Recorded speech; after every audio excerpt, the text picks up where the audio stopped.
second episode of Walking Stick Self-Defense.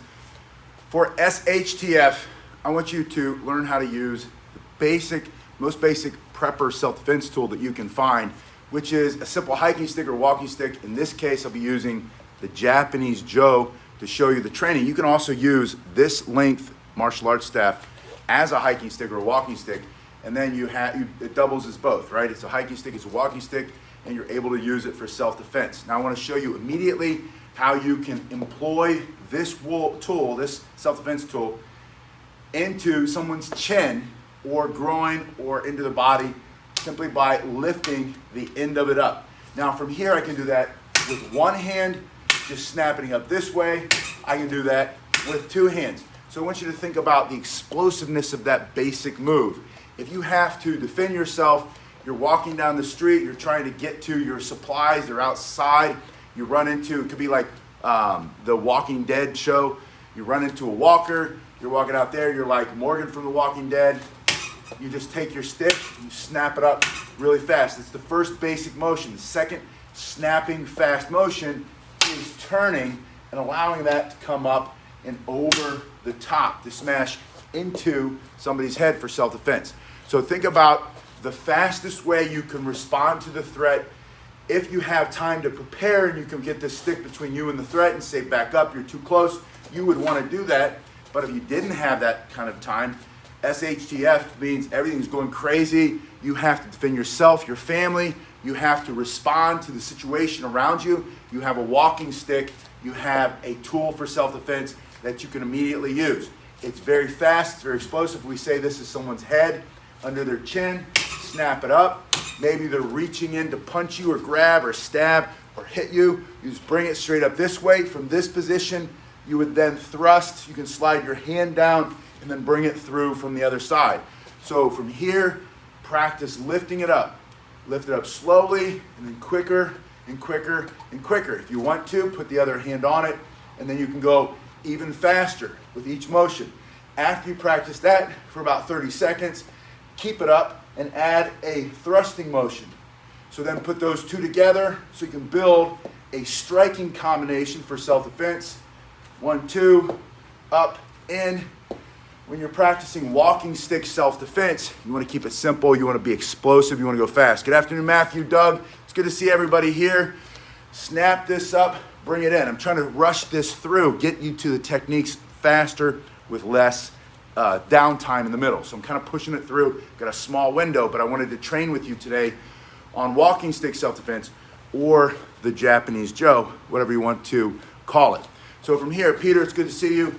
You snap it up, thrust, slide your hand down and bring it through at this angle. See that I'm accelerating the speed of this strike and the power of this strike by sliding my palm and applying pressure down so that I can strike through the temple, the neck, the shoulder, the arm. You're going to ask yourself, what can you remove or destroy for self-defense? His ability to see or be awake, his ability to think, his ability to breathe temporarily, permanently, his ability to stand upright, either striking here in the solar plexus or a little bit lower between that belly button and the private parts.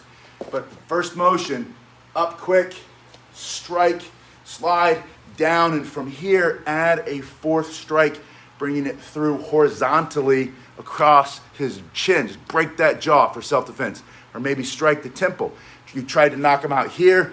He went back a little bit, finish him off there, and then finally coming straight down on top, bringing this here. Hello, Ron. It's good to see you from Bridgewater, Massachusetts. Beautiful place. From here, snap it up, thrust, slide, smash, sliding. This is the same principle. I'm accelerating the speed of the strike, the power of the strike by turning my shoulders and hips, but I'm also sliding my hand, applying pressure to the side of my walking stick, my self-defense walking stick.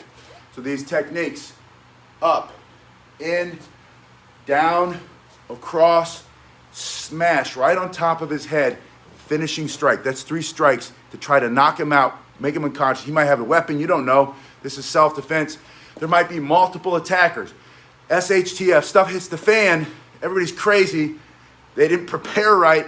Now they're coming after you because they know you've got a stockpile of water and you got some of your, you put some fire, see things to make some fire aside, and you were smart enough to get a little bit of fuel and stockpile it. Maybe you've got all the toilet paper in the neighborhood. They're coming for your TP. You've got to snap, thrust, strike, down on top to finish them off for self-defense. For self-defense, it's not to hurt somebody, but I'd rather you be prepared so you don't have to panic. Prepare or perish.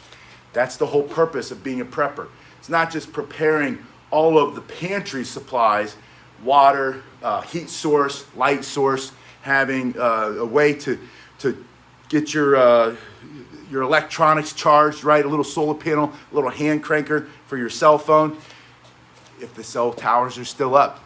Maybe you get one of those little GPS satellite things that let you communicate. I've got one of those. Keep one at the house so we can connect that in case the grid goes down, the satellites are still up, unless they shoot those out of the sky. And if all that's happening, we're in trouble. Grab your stick, just like Morgan from The Walking Dead, and now at least you can walk around with a little bit of sense of security, and you have this in addition to whatever else you might carry for self-defense. All right, yeah, follow the Scout motto. Garen says, amen. Prepare or panic. I don't think the Scouts could say it any better than that. They do. What is I don't remember. Yeah, survive. Kachu says, survive. You just have to survive a little bit. Get past the really rough period. Coming out the other side, good stuff always comes after bad. Spring always follows winter. Don't be a doom and gloom kind of person. I'm what I call an abundant prepper. I like to think of the world as being an abundant place, not a place of scarcity. So I don't want to go around looking at all of the empty shelves. Have you seen them? Empty shelves. I don't want to go put $90 in my truck every 3 days just so I can drive them back from work because gas prices are going through the roof and feel like I'm in this place of scarcity and there's not enough. I try to be mentally prepared to be abundantly minded, and so I put things away. I've been buying coffee for months. It's in the freezer, in the garage. My wife says, what's all this coffee doing in the freezer? I said, sweetheart, the prices are going through the roof. We're starting to see it, but we're stocked in the coffee, and she's really good because we prepare for the hurricanes anyway. We've got months and months set away, and it's not to be doom and gloom. It allows you to stay in that sense of abundance. Have a sense of abundance. Put a little bit away at a time. It adds up really fast. You'd be surprised. And now that things are 20, 30, 40, 50% higher, gas prices are 60% higher than last year. Yeah, coffee prices way higher than they were last year. But we've been working through that stock and we rotate it. So it's just a mindset, right? It's a mindset. You don't have to panic if you prepare. All right, one more time, this combination. I'll give you another combination before we run out of time. You snatch this up right between his legs, maybe, right? Bring that up, bam, between his legs, or maybe he's reaching to punch, strike him in the hand, or you hit him right under the chin, thrust that through his face or his throat for self-defense, strike down, pull it across, down on top. That's the first combination. The second combination, starting in this position, you're walking down the street, right? Boom, you're gonna bring this straight up and aim this. I'm gonna call this his face, sticking that right in his face, right? After I stick that in his face, I'm gonna bash him with the back side of that with that quick, fast, snapping turn. Notice that my pinky goes to the sky, right? Pinky's to the sky. From here, what's that song, Pinky to the Moon or something like that? I bring this around, smash him here. Then I'm gonna allow it to come into that other hand and bring that horizontal strike right through his jaw for self-defense. Thrust, hit a soft spot with your hard piece of wood. If you want to see what a real self-defense staff looks like, if you don't have one already, check that first link below. Thrust it, turn it, bring it through here, add that strike you already know how to do, and then bring this down. See how my hand is facing the ground? This is a very strong strike for you. Bring it down over top. Maybe you hit his head, maybe you break his clavicle, maybe he's reaching to stab or punch or grab, or he's got a weapon in his hand, break that wrist for self-defense. From here, I thrust, turn, let it come into this hand, bring this across, bring it down here, bring it over here. Now I'm gonna finish him off by busting him right through his face. This hard piece of hickory, smashing right here. So from here, one more time, I go straight into here, turn, let it come into this hand, bring it through, down at an angle, and then down at an angle on the other side, but with my palm facing the ground. Then I bring it into my chest and I step in. When you step in, you're gonna generate more power, more stopping power. You smash his face, his teeth, right down his throat for self-defense. Well, before we finish, I just wanted to mention something. This happened the other day. We were doing a live stream. Doug remembers, some of you guys were there, and a bunch of trolls popped up and they started saying things. And I remembered when I was a kid, my dad, my mom always said, sticks and stones may hurt your bones, but words can never hurt you. And I believed it. And I still believe it today. But I work with all these kids, and I was talking to them the last couple of days because those trolls, that made me think about how much people are affected by the words of other people, especially losers, hiding behind their little keyboard, watching the thing with an opinion, and they've never done anything of value themselves. And I thought, we need to bring that back. I'm gonna make a t-shirt, I'm gonna put it below. It's gonna say sticks and stones may hurt, and it's true. This stick right here can smash your skull. It can split somebody's skull right open. It can break your clavicle. It can break the wrist, especially this hickory one. It's the first link below. I pick up a big rock and smash it across your head. I can bash your skull in. There's truth to that statement. Sticks and stones can hurt your bones, right? Break them. But words, Buttercup, will never hurt you. So toughen up, Buttercup.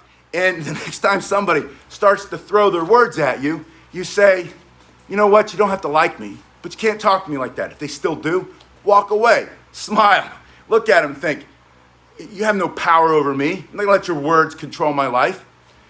But you gotta toughen up, right? Not you, you guys are tough. But find some young person, find somebody under the age of 35 and remind them. They probably have never heard it. Sticks and stones may break your bones, Buttercup, but words can never hurt you. And then help them understand what that really means. It doesn't matter what people think about you or say about you or have an opinion about how you live your life or who you are or what your words are. Let them have that opinion. Just don't let it stop you. Don't give them the power. When that stops you and you get all poopy pants and all whiny and he said this, she said that, she said I did that. That's when you give them your power. Take your power back.